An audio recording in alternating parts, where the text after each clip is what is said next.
Romanos capítulo 8,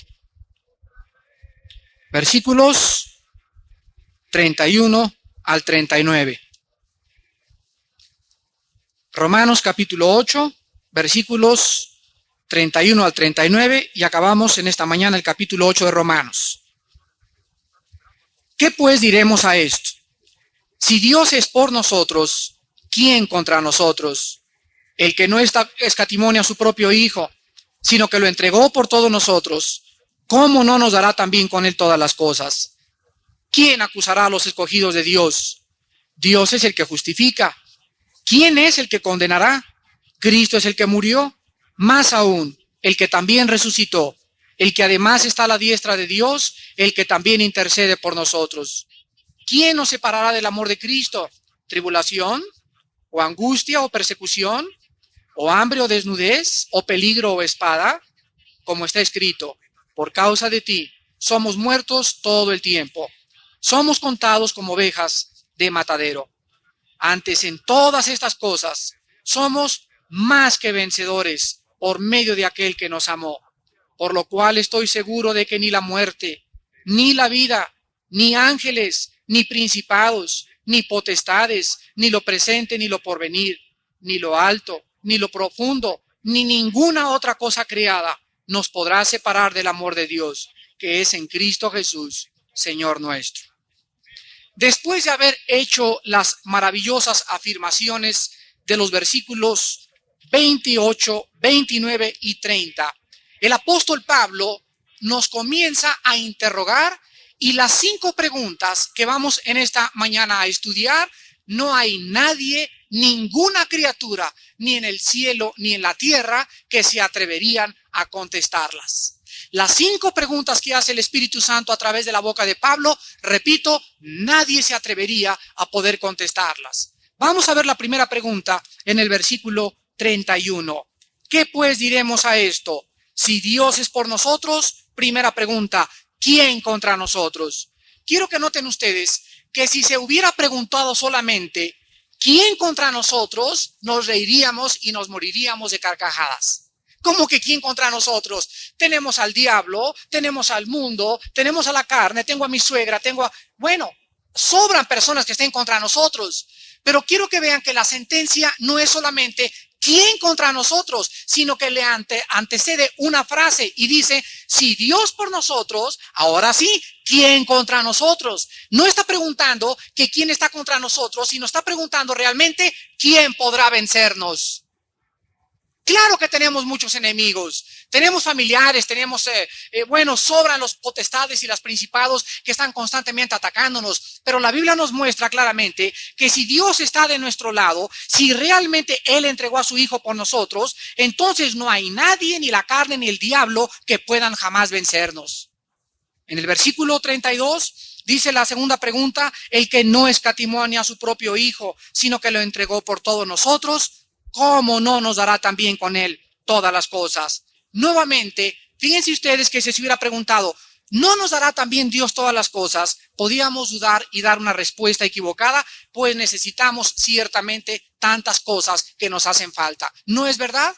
Pero tampoco se presentó la pregunta de esta manera, sino que dice, el que no escatimó a su propio Hijo, sino que lo entregó por nosotros, ¿cómo no nos dará también con él todas las cosas? Pero hay una pregunta que debemos hacernos. ¿De veras nos hacen falta cosas?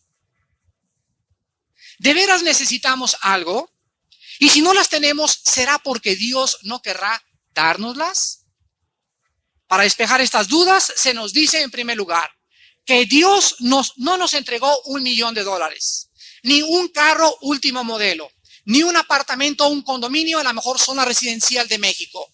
Dios no nos dijo, ahora sí, van a ver cuánto los quiero, mijitos. Te voy a comprar tu motocicleta Ninja y tu Kawasaki y en esto te voy a demostrar mi amor. El papá es un tonto porque está demostrándole su odio al niño. Cuando un papá quiere comprar al niño o demostrarle al niño su amor a través de dinero y a través de regalos y no a través de su liderazgo y dirección espiritual, el papá no sabe realmente lo que es el amor. De tal manera amó Dios al mundo que nos dio $1,000,000. Porque de tal manera, y en esto muestra su amor Dios para con nosotros, en que desde que nos convertimos no nos ha hecho falta nada. Todo nos regaló un coche, a todos nos regaló una casa, y toda la iglesia de Dios está agradecidísima con Dios, porque su amor se lo demuestra con el dinero y la cuenta que nos puso en el banco. No, queridos amigos. La Biblia nos muestra que aquello que Dios nos dio, ni más ni menos, fue la vida de su propio Hijo Jesucristo. No había otra cosa en el universo. No podría haber ninguna galaxia que nos entregara o que nos regalara. Ningún planeta, ninguna nube, ninguna estrella que pudiera realmente satisfacernos. Dice la Biblia que de tal manera amó Dios al mundo que dio a su Hijo Jesucristo. Lo entregó. Esta entrega de Dios, esta forma en que Él se vacía hacia nosotros en la persona de su Hijo, es en la forma en que nos dice, les amo. Ahora nosotros debemos de saber lo siguiente. La Biblia nos repite constantemente esta gran verdad para que nosotros sepamos que en vista de que Dios nos ha entregado lo más valioso que Él tiene a su Hijo, quien es el creador del universo, el que tiene el poder de todas las cosas y en quien están escondidos todos los secretos de la sabiduría y del conocimiento, ¿qué otra cosa podemos necesitar aparte de Jesús? ¿Qué otra cosa podemos necesitar fuera de Él? Realmente nosotros con Dios somos la mayoría. Tú puedes tener todas las cosas materiales satisfechas en tu vida, pero si no tienes a Dios, estás solo. Y nosotros podemos quedarnos sin nada material, pero si tenemos a Dios, tenemos todo. Aquel que tiene todo y no tiene a Dios, no tiene nada. El que no tiene nada, pero tiene a Dios, lo tiene todo. ¿Lo pueden ustedes comprender? ¿Cómo no nos dará también todas las cosas? Entonces, si ahorita no hay cosas materiales que Él nos ha dado, ese coche que quieres, ese viaje, ese departamento, significa realmente que no lo necesitas. No es porque digas, es que yo creí que me amabas. Es que Dios no muestra su amor a través de darnos cosas materiales. Nos muestra su amor haciéndonos sentir su presencia en el momento de nuestra angustia, de nuestra soledad, de nuestro sufrimiento. Pablo dice, estoy enseñado. No necesito tener riquezas, sino que sé vivir humildemente. Estoy perseguido, desamparado, cuarteado, golpeado, en varas, perseguido. Como no teniendo nada, mas poseyéndolo todo. Pablo descubrió que ni su enfermedad, ni la persecución, ni nada él podía necesitar. Le bastaba la gracia de Dios. Encontramos nosotros en tercer lugar la tercera pregunta en el versículo 33. ¿Quién acusará a los escogidos de Dios? Dios es el que justifica. Al igual que las dos preguntas anteriores, esta pregunta no está sola, pues se contesta, Dios es el que justifica. ¿De qué podríamos nosotros ser acusados? ¿De qué podríamos ser acusados antes de ser cristianos? Bueno, antes de ser cristianos, las acusaciones contra nosotros eran graves. Vean ustedes, en primer lugar, nuestra conciencia nos acusaba. El problema que los psiquiatras y los psicólogos están tratando con la gente es culpa. Nada más, culpa. Y la culpa, ni un viaje a las Bahamas, ni pastillas ecuaniles, ni tampoco un viaje a Europa pueden quitártela más que la sangre preciosa de Jesucristo. Lo que le impide al hombre disfrutar el dinero, lo que le impide al hombre ser feliz, lo que le impide al hombre poder tener razón y propósito en la vida es su relación y su comunión con Dios. Ahora nosotros también podíamos ser acusados por Dios. Dios nos acusaba antes de ser cristianos que éramos reos de juicio eterno.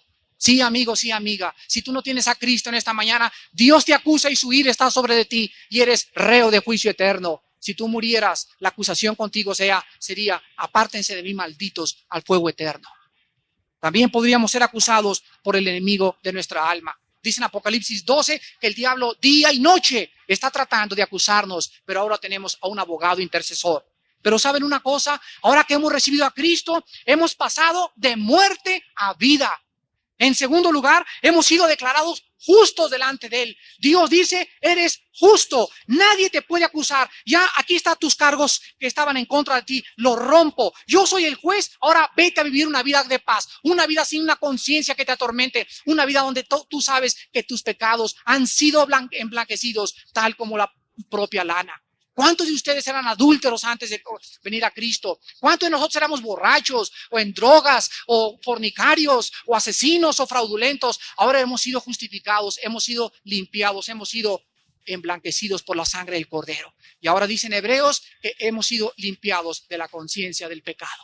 Ahora no tienes por qué atormentarte ya. Lo que hiciste antes de ser cristiano, eres una nueva criatura. Las cosas viejas pasaron, todas son hechas nuevas. Dios dice, eres justo. Y si yo digo que eres justo, ¿quién podrá acusarte delante de mí? Ahora también nuestra conciencia ha sido limpia contra nosotros y no hay nadie, repito, que nos pueda acusar. En el versículo 34 encontramos la cuarta pregunta. ¿Quién es el que condenará? Cristo es el que murió, más aún el que también resucitó, el que además está a la diestra de Dios, el que también intercede por nosotros. Otra vez, ¿cuántas personas tratan de condenarnos? Nuestros enemigos, nuestro propio corazón, nuestra conciencia nos tratan de condenar.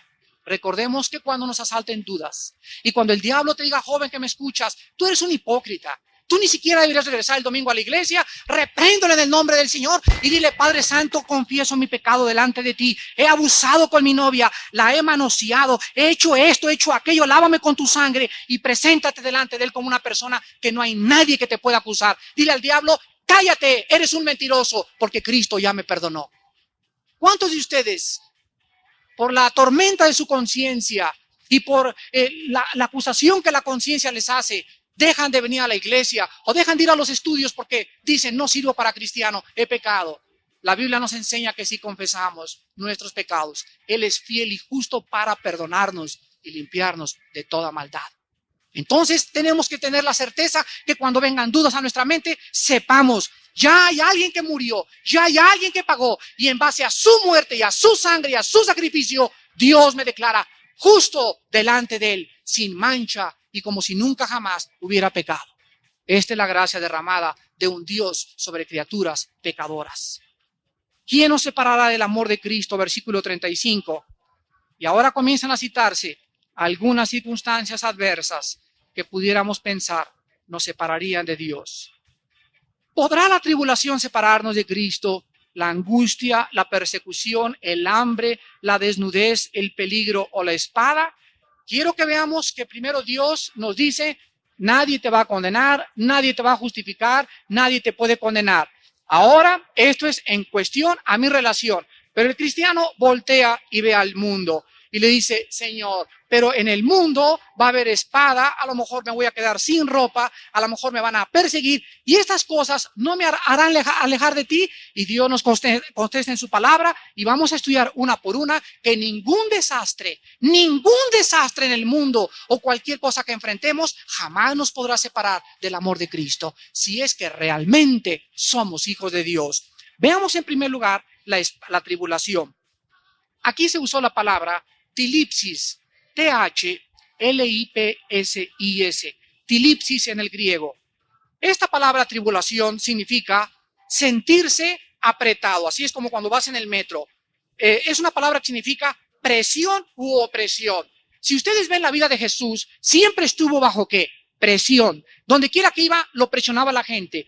Por las multitudes, a veces porque era muy famoso, pero cuando no era la presión de la gente, era la presión de los fariseos. Siempre, donde iban los fariseos, lo acechaban, ideaban, planeaban, estaban buscando la forma de desbarrancarlo, estaban buscando la forma de entregarlo a la cruz del Calvario. Cristo fue un hombre que vivió bajo presión. Veamos la historia de Moisés. Fue un hombre que siempre estuvo bajo presión. Chismes y gritos y chismes y gritos y chismes y gritos. 40 años, pobre Moisés. Tuvo que ser preparado 40 años antes, haciendo pesas como Rambo para poder enfrentarse con todo este pueblo tan terco y tan testarudo. Vean la vida del apóstol Pablo. Fue un hombre bajo presión. Moisés, Cristo, Pablo y nosotros, si no tuviéramos al Señor, estaríamos en el hospital psiquiátrico. ¿Quién es suficiente para estas cosas? ¿Quién puede ser pastor de una congregación como estas de 600, 800, 5,000 almas o Moisés con 2 millones de personas? En sus 5 sentidos. Nos volvemos locos, estaríamos tomando ecuaniles todos los días los pastores.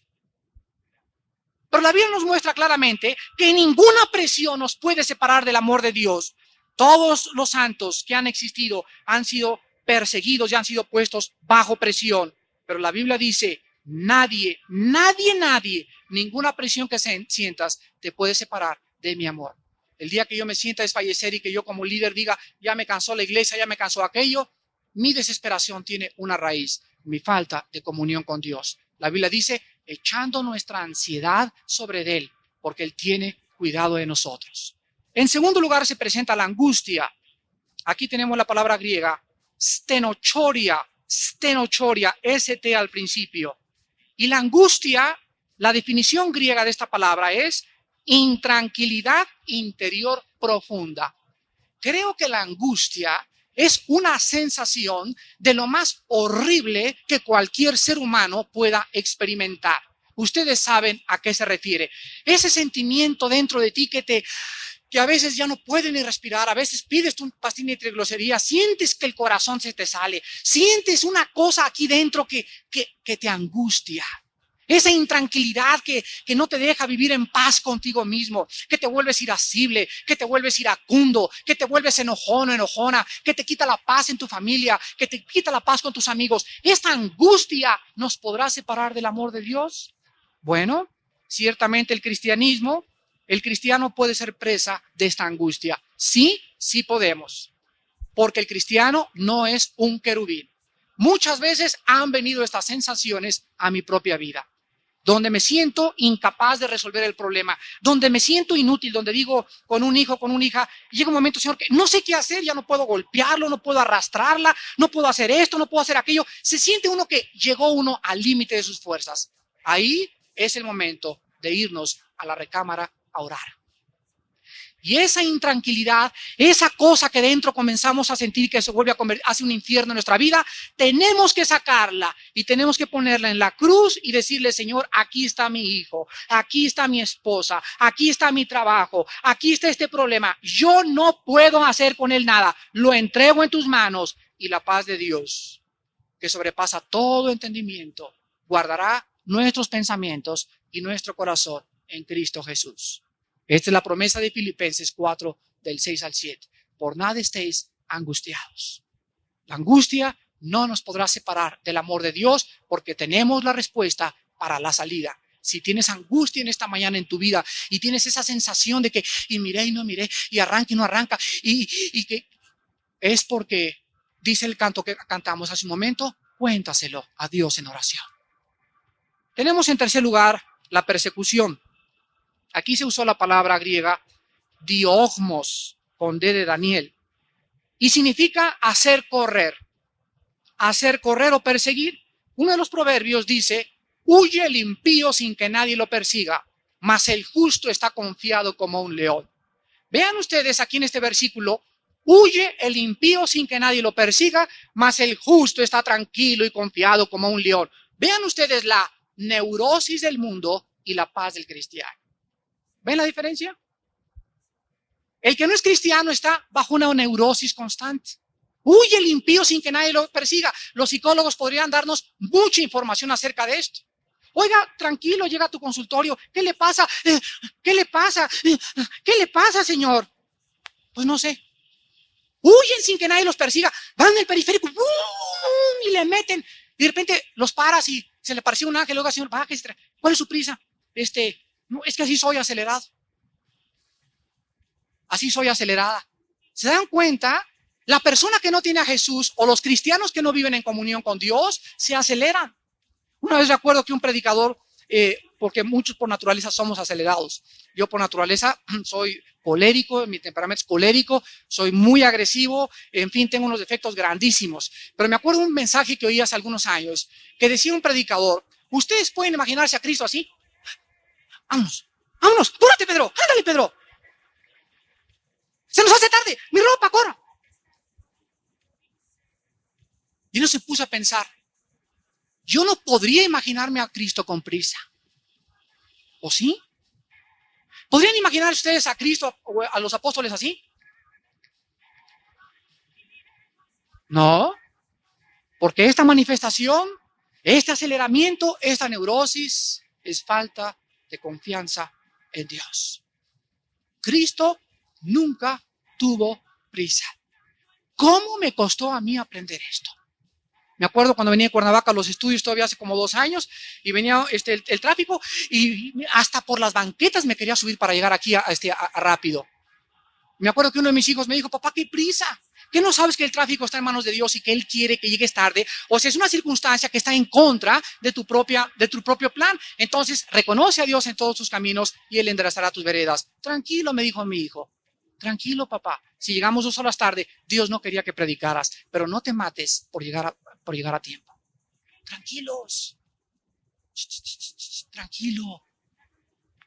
El Señor está al control.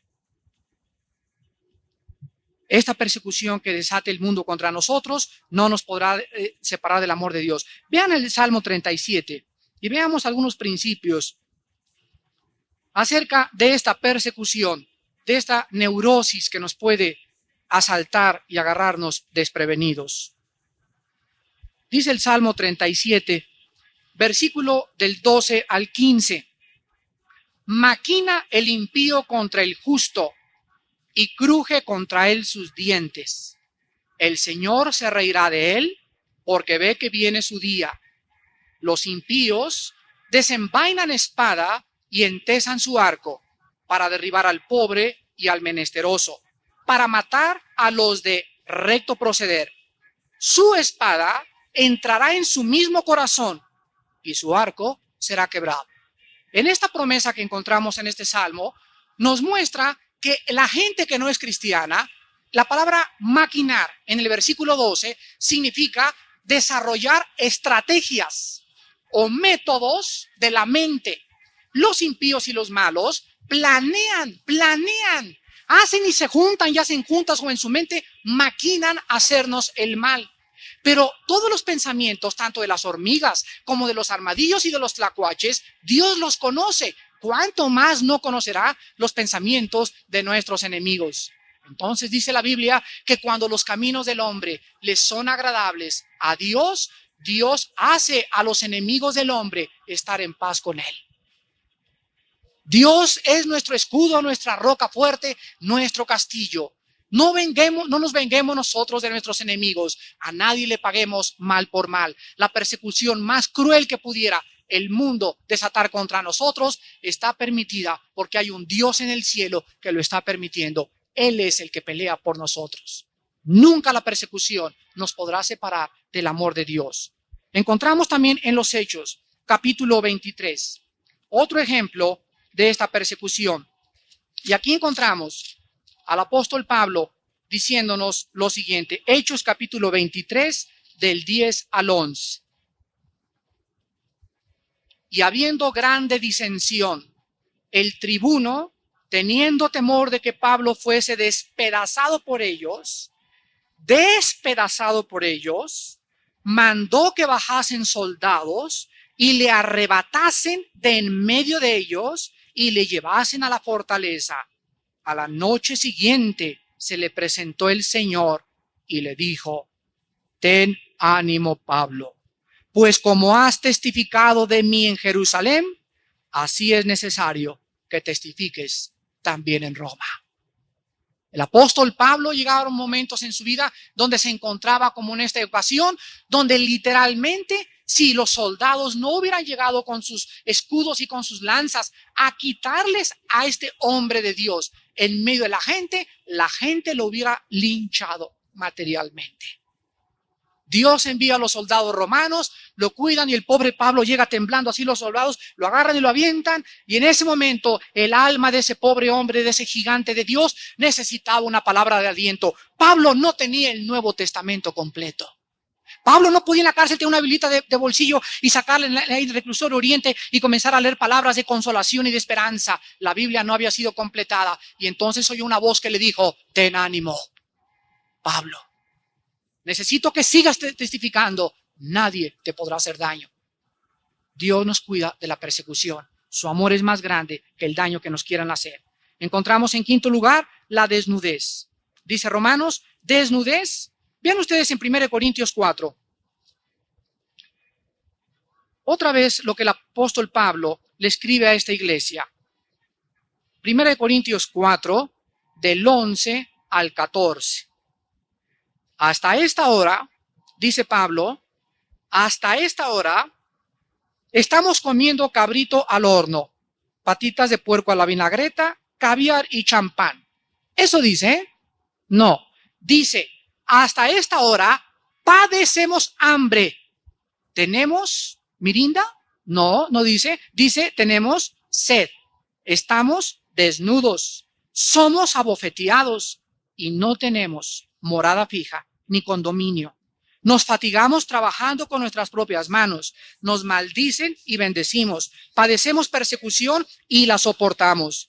Nos difaman y rogamos. Hemos venido a ser hasta ahora como la escoria del mundo, el desecho de todos. No escribo esto para avergonzaros, sino para amonestaros como a hijos míos amados. Cuando yo oigo estas palabras de Pablo, junto con muchos de ustedes, cuán avergonzado me siento.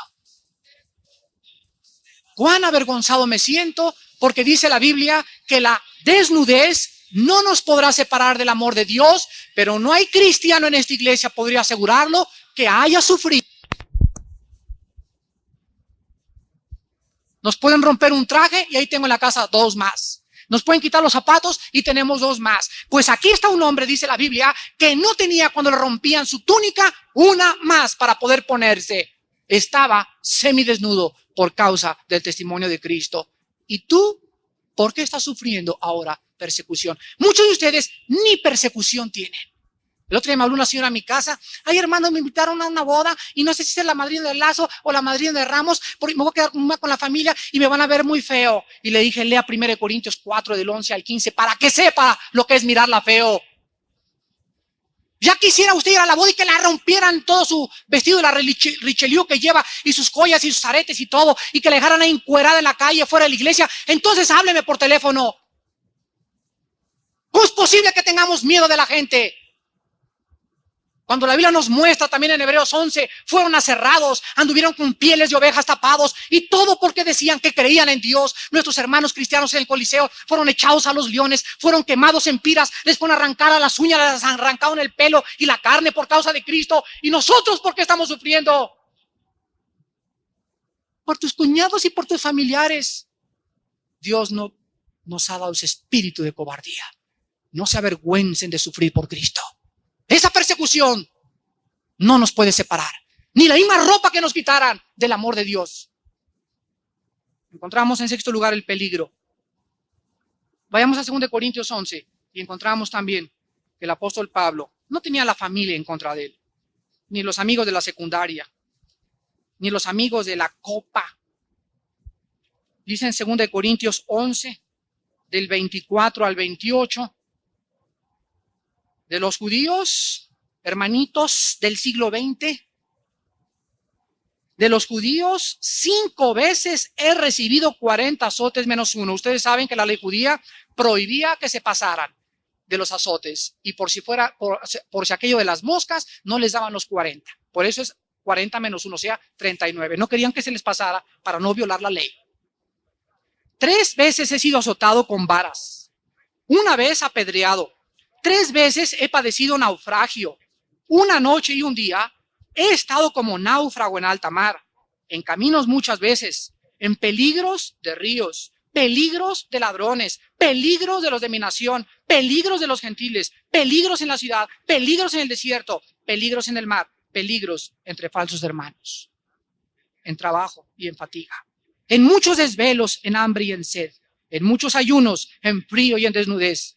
Y además de otras cosas, lo que sobre mí se agolpa cada día, la preocupación por todas las iglesias. ¿Quién enferma y yo no enfermo? ¿A quién se le hace tropezar y yo no me indigno? Queridos hermanos del siglo XX, ¿por qué este hombre no se dio por vencido? ¿Por qué este hombre escribió, oh Timoteo, pelea la buena batalla, echa mano de la vida eterna, yo estoy pronto para ser sacrificado? Pero no tengas miedo, predica a tiempo y fuera de tiempo, porque vendrá tiempo cuando no querrán oír la sana doctrina. No tengas miedo de los hombres. Sigue el ejemplo de Jesucristo, sigue su piedad. Jóvenes, huyan de las pasiones juveniles. Quítense todo deseo insano de la carne. Vivan una vida santa y pura delante de Dios, porque aquel que viene vendrá y os dará su recompensa en aquel día. ¿Qué era la fuerza motriz que motivaba a este hombre de Dios? La fuerza motriz es que el amor de Dios había sido separado en su corazón y el amor de Cristo no podía separarlo de su Salvador. Pablo era un hombre que atravesó todos los desastres que se mencionan en Romanos 8. Nosotros creo que no hemos atravesado ni dos de ellos. Y Pablo no pudo ser separado del amor de Cristo. Mientras más frío tenía, mientras más en peligro se sentía, mientras más abandonado estaba aquí en el mundo, mientras más desastres enfrentaba a su vida, todos estos desastres lo único que hacían era producir un eterno, cada vez más peso de gloria y hacerle sentir que la gloria de Dios estaba más cerca de él. ¿Ustedes sabían eso? ¿Cristo a su lado? ¿Sabían ustedes? ¿Sabían ustedes que cuando Esteban estuvo enfrente de los verdugos y con unas caras así de tlacuaches con dolor de estómago, todos aventándole las piedras, en ese momento, Esteban abre los ojos, mira al cielo y se le produce una visión en la antesala de la muerte? ¿Y qué es lo que ve Esteban? Ve al Padre sentado en su silla y a su Hijo Jesucristo con sus manos horadadas, porque todavía las tiene horadadas, en el suelo, sentado a su diestra. Y en ese momento, antes de morir, dice después de ver esta visión: Padre, perdónalos y no les cuentes consigo ese pecado. Y voltearon los fariseos, y dice el libro de los Hechos capítulo 7, y el rostro de Esteban parecía el rostro de un ángel. Qué maravilla que en el momento de la tortura Dios le dio consuelo para morir con valor. No tengan miedo ustedes de decir: ¿y qué pasaría, hermano? Yo no sé si podría ser fiel a Cristo si los soldados nos pararan y nos dijeran: ¿quién es cristiano? Diga el que no es cristiano para que lo matemos. No tengan miedo, hermano, recuérdenlo. En el momento del sufrimiento, recuérdenlo, en el momento del sufrimiento, Dios nos dará más gracia para sufrir por él. El día que estés enfrente de tus verdugos, estoy seguro que los cristianos, al ver los leones que llegaban y mordían a sus hijos y les arrancaban el pelo y les arrancaban los ojos enfrente de ellos, en ese momento, ¿qué era lo que les hacía? Decir: no, mijito, por favor, no está bien, Aaroncito, tú eres el mero, tú eres el rey de reyes. Aquí está mi hijo, sácame el Coliseo. Ningún cristiano se salió, hermanos.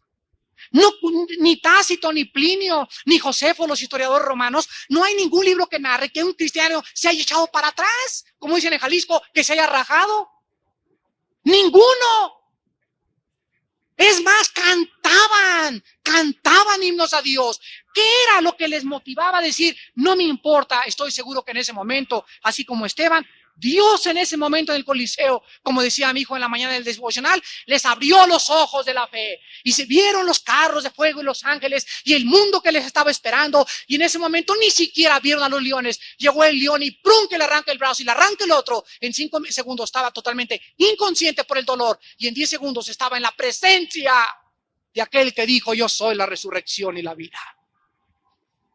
Esa es la fuerza que a todos nosotros nos va a llevar a la muerte, glorificando el nombre de nuestro Salvador. Encontramos también nosotros la palabra espada en último lugar, y aquí es una palabra muy interesante, porque en el griego hay 2 palabras para espada. Los romanos usaban 2 espadas, una corta que traían así más o menos de este tamaño. Esta espada es la que se usa en Hebreos 4:12, porque la palabra de Dios es como espada de 2 filos. Y se nos dice que es la palabra griega machaira. La otra palabra en griego es la espada larga que usaban los romanos. ¿Por qué se usó en Hebreos 4:12? Y aquí en Romanos 8, la palabra machaira, o sea, una espada chiquita. Porque era la espada que cuando ya la grande se les caía y cuando ya el soldado romano no tenía la lanza, la única arma que tenían era esa espada cortita, donde comenzaban a librar la batalla más de frente. Dice la Biblia que podemos llegar nosotros a estar acorralados a tal grado que van realmente a tratar de matarnos. La espada se refiere a la muerte misma por causa del Evangelio. Hermanos en Jesús, cuando Cristo en Hechos 1:8 dijo: recibirán poder cuando el Espíritu Santo caiga sobre ustedes y hablarán lenguas, dice. ¿Eso dice? No, dice que el Espíritu Santo y el poder del Espíritu Santo será para ser testigos. Esta palabra testigos en Hechos 1:8 es la palabra griega martureo, que significa mártir. Esto significa que cada cristiano que recibe el Espíritu Santo en ese momento debe de contarse como una oveja para matadero. En el momento que tomas tu parte con Cristo y das el paso enfrente y dices, Señor, te sigo, en ese momento tienes al mundo entero contra tu contra, tienes a los poderes y principados en tu contra, tienes todo en tu contra, pero tienes al más grande a tu lado. Y dice la Biblia que si no, a muchos de nuestros hermanos los mataron por causa de él. Por ejemplo, en Hechos 12 tenemos el primer mártir. ¿Quién fue el primer mártir que mataron a espada? Jacobo. Fue después de Esteban, que fue muerto a pedradas. Tenemos en Hebreos 11:37 todos los mártires que estuvieron enfrentando la espada a través de Cristo. Y al acabar en Romanos 8 este pasaje, nosotros encontramos que el apóstol Pablo, con mucha razón, dice en el versículo 36, como está escrito, por causa de ti somos muertos todo el tiempo, somos contados como ovejas de matadero. ¿Quién es una oveja al matadero? Es una oveja que se enfrenta a sus verdugos sin decir ¡bé!, sin gritar como los cochinos ¡bé!, y sin hacer ruido delante de sus enemigos. Si tú no has comprendido esto, no has comprendido lo que es la vida cristiana. Pero todas estas cosas, todos los desastres, lo único que hacen es acercarnos más a Él. Vuelvo a repetir, los desastres, lo único que hacen es acercarnos más a Él. Hermanos, ¿cuál es el desastre más grande que nos pudiera suceder? La muerte. Es lo más que podemos perder, la muerte. ¿Y qué dijo Pablo en Filipenses 1? Para nosotros el morir es ganancia. Si nos matan, ¡qué bueno! Si matan a tu hijo, que se lo lleven. Mientras más chiquitos lleven a tu hijo, mucho mejor. Benditos los que mueran en el Señor. Gloriosos aquellos hombres que no tienen que quedarse a sufrir. La misma muerte lo único que hace es acercarnos a la presencia de aquel que nos está esperando. ¿Ven por qué somos más que vencedores? Porque en lugar de que los desastres y la desnudez nos produzcan neurosis y angustia y suicidio, nos acercan más y producen en nosotros un cada vez más eterno peso de gloria. Esto es lo que significa somos más que vencedores. La palabra más que vencedores es una palabra muy interesante, porque no es una palabra que diga vencedores, es la palabra griega upernicomen. No dice somos vencedores, somos más que vencedores. ¿Quién es un vencedor y quién es uno que es más que vencedor? Bueno, el vencedor es el que vence la espada. Me les peleé y no me mataron. Me fui a meter en una tienda y robé ropa y no me morí de hambre. Vencieron. Pero ¿saben qué? Venciste en el mundo. Pero en la otra vida, ¿de qué te sirve ganar el mundo si pierdes tu alma? Muchos de ustedes dicen, o los negocios chuecos que voy a hacer, me voy a ganar 15 millones de pesos. Venciste en los negocios. Pero el cristiano no es un vencedor, es uno más que vencedor, porque no solamente vencimos en este mundo, sino también en la otra vida. Somos más que vencedores. Tenemos la victoria a nuestro lado. No tenemos entonces por qué amilanarnos, ni sufrir tristeza de la pérdida de nuestros bienes, ni del odio que el mundo tiene en contra de nosotros. Pablo acaba diciendo en el versículo 36 al 39, en el versículo 38, por lo cual estoy seguro. Ahora ya no menciona tribulación ni persecución. Ahora fíjense lo que menciona. Ahora estoy seguro, dice Pablo, qué espada, ni qué angustia, ni qué desnudez, ni qué nada. Ahora estoy seguro de que ni la misma muerte, ni la vida, ni ángeles, no dice el ejército chino, ni los comunistas, ni principados, ni potestades, ni lo presente, ni lo porvenir, venga lo que venga, ni lo alto, ni los ovnis, ni los marcianos, ni lo profundo, ni el dragón que está en el centro del mar, ni ninguna otra cosa creada, nada nos podrá separar del amor de Dios que es en Cristo Jesús, Señor nuestro. Es maravilloso que nosotros podamos saber que en Cristo Jesús estamos seguros, que tenemos esa confianza que dice el Salmo 1, bendito el varón que medita día y noche mi palabra, porque será como árbol plantado junto a corrientes de agua, que da su hoja a su tiempo y su fruto, y todo lo que hace prosperará. La Biblia nos muestra la estabilidad, la tranquilidad, la paz, la seguridad del justo, y nos contrasta. Huye el impío sin que nadie le persiga. La neurosis del impío. El dinero no deja dormir a los ricos. Miren nada más cómo viven. No tienen paz, no tienen nada, teniendo todo. ¿Por qué? Porque nosotros somos más que vencedores. ¿Lo eres tú en esta mañana? Oremos. Padre, te damos gracias porque es importante que nos abras los ojos y que nos hagas comprender nuestra victoria. Una victoria que ganó tu Hijo Jesucristo en esa cruz y que nosotros compartimos juntamente con Él por ser herederos y coherederos de todas las cosas. Si tú, Padre, nos conociste, nos llamaste, nos predestinaste, nos escogiste para que fuéramos hijos conforme a la imagen de tu Hijo Jesucristo, y nos has librado de condenación, nos has justificado, nos has entregado tu Espíritu y todas las cosas. ¿Cómo es posible que vivamos las vidas que estamos viviendo tan pobres y tan raquíticas espiritualmente? Oh Padre, debemos seguir la verdad en amor, todos creciendo juntos y mirando siempre esa recompensa invisible.